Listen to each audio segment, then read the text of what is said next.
Maafisa wa Israeli wamethibitisha kuwa mwili uliorejeshwa kutoka Gaza usiku wa kuamkia leo ni wa Joshua Loitu Moleli, Mtanzania mwenye umri wa miaka 21 aliyekuwa mwanafunzi wa mafunzo ya kilimo ambaye alitekwa nyara na wanamgambo wa Hamas wakati wa mashambulizi ya Oktoba 7, 2023.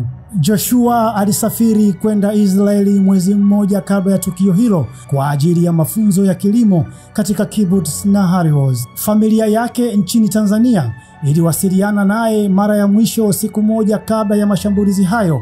Kwa zaidi ya miaka miwili waliishi bila uhakika kuhusu hatima yake hadi mamlaka za Israeli zilipothibitisha utambulisho wa mwili wake wiki hii. Kwa mujibu wa ofisi ya waziri mkuu wa Israeli, mwili huo ulipatikana na kuthibitishwa baada ya uchunguzi wa kitaalamu. Serikali ya Israeli imetoa salamu za rambirambi kwa familia yake na kusisitiza dhamira yake ya kuwarejesha mateka na miili ya wahanga waliobaki Gaza. Kifo cha Moleli kimegusa mioyo ya watu wengi nchini Tanzania na Israel. Familia yake imemweleza kuwa ni kijana mnyenyekevu, mchapakazi na mwenye ndoto kubwa za kuboresha kilimo nchini. Moleli alipanga kurejea Tanzania kuanzisha biashara ya kilimo cha kisasa kwa manufaa ya jamii yake. Vyombo vya habari vya Israel vimeripoti kuwa mwili wake utarejeshwa Tanzania kwa mazishi, jambo litakalotoa faraja kwa familia yake baada ya kipindi kirefu cha majonzi na sintofahamu.